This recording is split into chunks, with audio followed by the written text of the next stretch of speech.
Waouh, elle sort de loin cette info. Mais c'est bien parce que vous avez des bonnes infos qu'on a du mal à trouver ailleurs.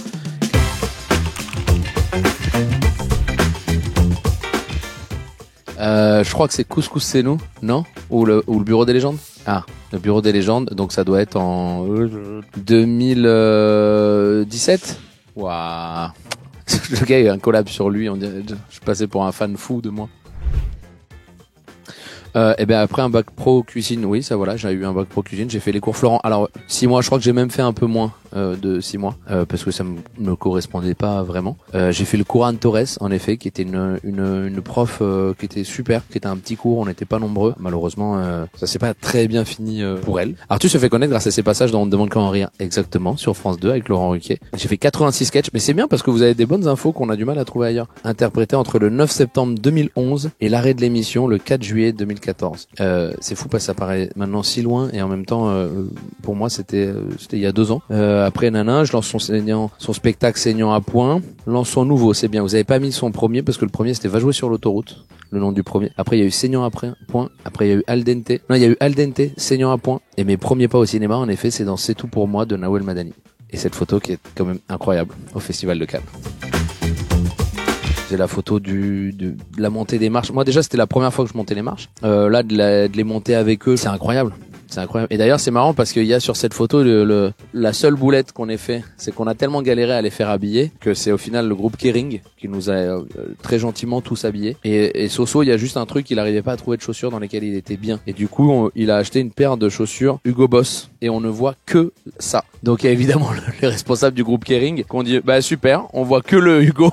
Et donc on a dû s'excuser parce qu'évidemment je le porte, ce con il est pas capable de marcher. Bah oui, non mais je le portais surtout parce que j'avais pas le choix. Hein. Si c'était lui qui me portait, on serait resté en bas longtemps. Hein. Du coup derrière il y a des gens qui s'en sont un peu appropriés en disant oui il faut rendre les marches accessibles, et machin. Je pense pas que ça soit le nerf de la guerre de rendre les marches du Festival de Cannes accessibles. Évidemment que voilà, mais Soso il me l'a dit, il m'a dit moi ça m'aurait fait chier qu'elles soient accessibles parce que je voulais les monter, porter dans tes bras et ensemble. Il y a 1000 autres lieux à rendre accessibles avant les marches de Cannes.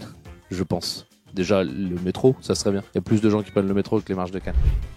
Ah bah ça je le sais, parce que j'en suis très fier. De Niro. Évidemment, Robert De Niro qui est du 17 août. Chaque année, il m'envoie un petit message et tout, il est trop cool. J'adorerais, putain. Et qui ça? Un autre talent très connu, Thierry Henry. C'est vrai en plus, je le sais, tu pourras vérifier, il y a vraiment Thierry Henry est né le 17 août. Et sinon, c'était qui? Ah oui, Sean Penn, c'est vrai. C'est vrai. Non, on a du beau monde le 17 août. 87. Je suis tellement nul en date que tu vois. Il y a des périodes comme ça où je peux dire un nom, on va me dire, ben non, pas du tout, il y a 25 ans d'écart entre les deux. Je sais pas, E.T. Predator. C'est dans le même, oui, c'est dans le même thème, c'est juste 2 visions différentes des aliens. Dans lesquelles je suis? Bah, le bureau. Ah, le bureau, c'est très noté. En film après? Je crois qu'on est pas mal avec un petit truc en plus, on est à 4,2. Je crois que pour une comédie, c'est pas mal. Oui, mais on est redescendu. À un moment, on était à 4,4 au début. Je me suis dit, ah, c'est bien, faut qu'on reste là. Puis après, évidemment, il y a des gens qui sont allés le voir. Et quand non. Numéro 3. Pour y gâter. C'est tout pour moi, c'est vrai? Il y a combien de spectateurs? C'est bien. Pas mal. Au total?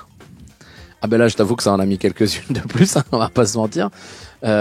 Au total, je dirais, allez, je vais dire 15. 16 millions 7. Écoute, ça commence à... Ah, bah la comédie. Je suis forcément sur la comédie. J'ai 86. 70%? Ah ouais? Et le reste, c'est quoi? Parce que j'ai le drame et le bureau, machin. Et pourquoi? Mais c'est fou que je sois à 70. Ah, Apache, oui, qui est plus film... Ok. Clovis? Non? Après, est-ce qu'on compte les épisodes du bureau comme un projet, un machin? Alice et Clovis? Ah oui, Marc. En effet. Non, mais parce que Marc, c'était des plus petits... c'est à chaque fois des plus petits rôles. Mais Marc, on a fait... veuillez nous excuser pour la gêne occasionnée. Un petit truc en plus. Merde, et le 3e, c'est quoi? Et si on chantait? Oui, mais voilà, mais dans Si on chantait, il a un plus petit rôle. 20? 21? 24? Mais ce que j'aime bien, c'est que j'ai des têtes différentes. Ça, je suis content de modifier à chaque fois ma tête parce que ça soit Apache, le Bureau des légendes ou un petit truc en plus, j'ai des têtes complètement différentes et ça, j'aime bien. Là, je fais encore un film bientôt où j'aurai une moustache. Enfin, j'aime bien changer de tête. Alors, vous en avez pris que des bonnes Oui, à un moment où je me fais défoncer. C'est vrai, y a pas de méchant? Ah, cool! Oh, ben, je me détends, du coup. Juliette M. Très drôle en tant qu'humoriste. Il parvient à faire rire, même dans les comédies parfois pas toujours drôles. Excellent dans le Bureau des légendes. Avec Apache, il prouve qu'il peut faire autre chose que nous faire rire. Et avec son génial Un petit truc en plus, il montre qu'en plus d'être amusant, il a un grand cœur. Vivement sa prochaine réalisation. Ça fait plaisir. Ben, merci Juliette M.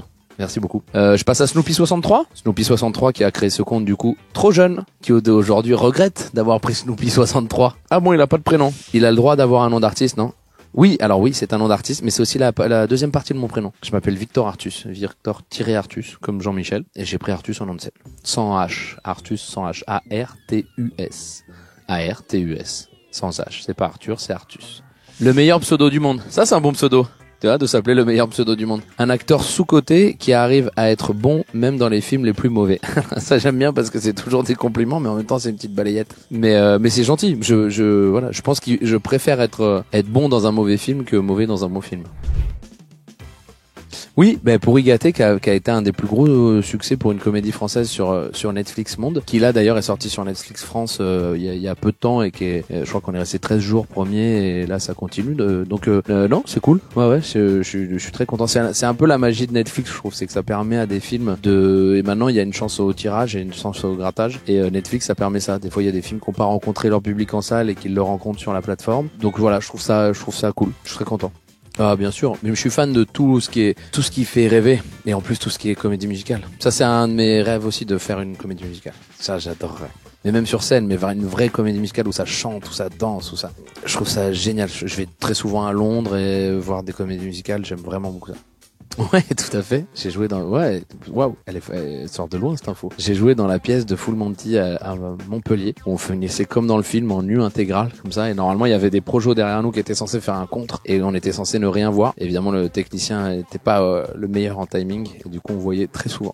Ça c'était génial parce qu'on était en plein Covid. Du coup on avait tous les deux les masques et on était vraiment dans l'idole et c'est marrant parce que bon, Gérard tu reconnais quand même un peu. Moi j'ai un physique, maintenant j'ai eu la chance de perdre un peu de poids mais tu reconnaissais. Et donc on voyait les gens qui étiquaient comme ça et puis je pense qu'il y avait trop d'infos pour pas que ça soit nous. Tu vois, les gens ils disent non, déjà Gérard Lanvin et Artus ensemble. Pourquoi? Au Lidl de Narbonne? Mais non, mais n'importe quoi. Et du coup on a été tranquille. Voilà. Marie s'est vraiment pris, il y a une fois, la fois où elle se prend le ballon de foot, que Gad shoot, et c'était une fois qui était pas prévue. Évidemment qu'on a gardé, mais de toute façon, on peut pas le faire ça en effets spéciaux. Gad qui pose, qui shoot, et ça part droit dans Marie. Mais voilà. Et j'ai dit, on tourne. Il y en a deux, trois qui m'ont dit, non, mais faut couper, sinon, on coupe après. Mais j'avais vu, elle se l'est pris là, dans la poitrine. Mais oui, Marie s'est vraiment pris, comme quoi la réalité dépasse la fiction.